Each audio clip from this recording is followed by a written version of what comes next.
5 times at least 85 laps, which he's done again today. Larson up front of Kansas. About to come off. Right rear. There's a lap. Come on in. It's to right. That was great. That radio was Moody Parker asking the spotter, wanted to know if he could just change rights. He doesn't want to lose a lap, Parker. Just before this happened, Bubba Wallace came on the radio and complained about how loose he was suddenly getting in that race car. So the little team says he Run by the 45 of Tyler Reddick. He surges to the lead here in Kansas. Tyler slides up in front of Larson as a blocking, and that gives. Got a spin in the back. The 2 of Cindric is around. Austin Cindric sliding on the apron, and the caution comes out. Get it back going. Nothing else coming.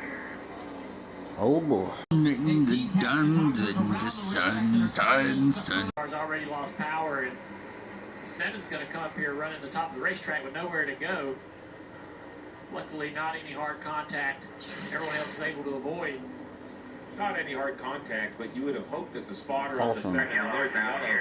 Right there, like, I mean, I know it's hard to spot, but you got to kind of be letting your guy know we got a car slow going down the back stretch or slow run on the top. Yeah, So he might got refired. I don't know whether he's going to try to get to pit road or what. That top groove is the preferred line around the racetrack. Every driver's going to be heading into turn 3 against the fence, if they can. But now he's got the car fired up again.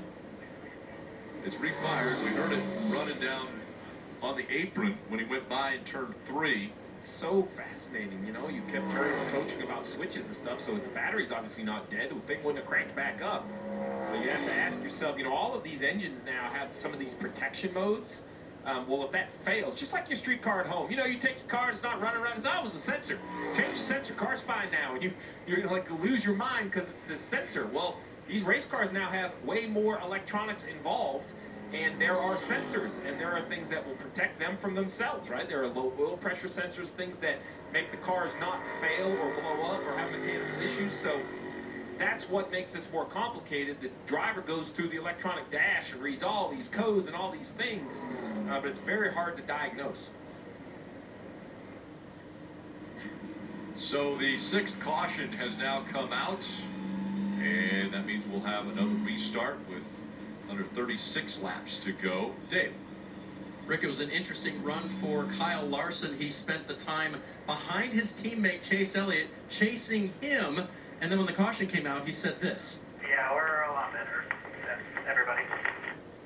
Everybody, including his teammate who he's been chasing. I think the 5 has it going on today. If they could just keep it there for Larson, he's really got a car he loves. Well, with 11 laps in these tires, the driver's going to want tires, but we only had 8 sets. They put 4 sets on. There's 139 laps to go in the race. So this is going to be a split decision, not because they don't want to put them on, but they're going to be afraid to run out. So there you go. Leaders stay out. Brad comes to pit road.